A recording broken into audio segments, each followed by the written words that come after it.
Uh, can I tell you a funny Peter Tosh story? Please. Please do. All right. So Peter, Bob, and eventually Peter had one of the great characters in the history of music business publicity men. And his name was Charlie Comer. And he was a garrulous, old, florid faced Irishman from Liverpool. And in the 60s, he worked for John Lennon and Mick Jagger. In the 70s, he was Bob's chief publicist. And Peter through the 70s and all through the 80s, he just adored Peter Tosh. And I met him when I was doing my first reggae writing for Warren Smith's Reggae News. I don't know if you guys ever saw a copy of that, newsprint, Reggae News.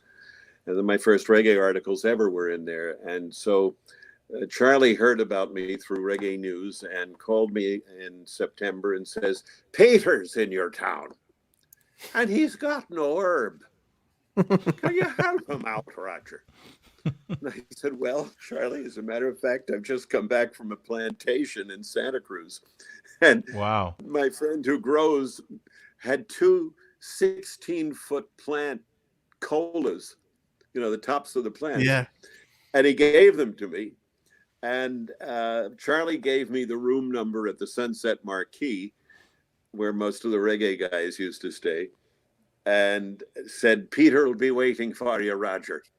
So Wow. Mary wrapped this 2-foot-long cola in beautiful paper, put a red, gold, and green ribbon around it.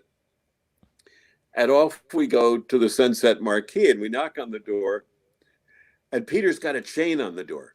And he peels the chain back and he looks out and sees me there with this huge thing in my hands. And he says, "Well, what that?" I said, "Well, it's a gift to you, Bush Doctor, from the herb smokers of California." So he takes off the chain, grabs me, pulls me in, grabs Mary, pulls her in, chains the door again, all in about 5 seconds.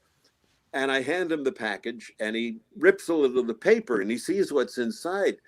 And so he takes the red, gold, and green ribbon off, takes all the paper off, and he holds it in both hands.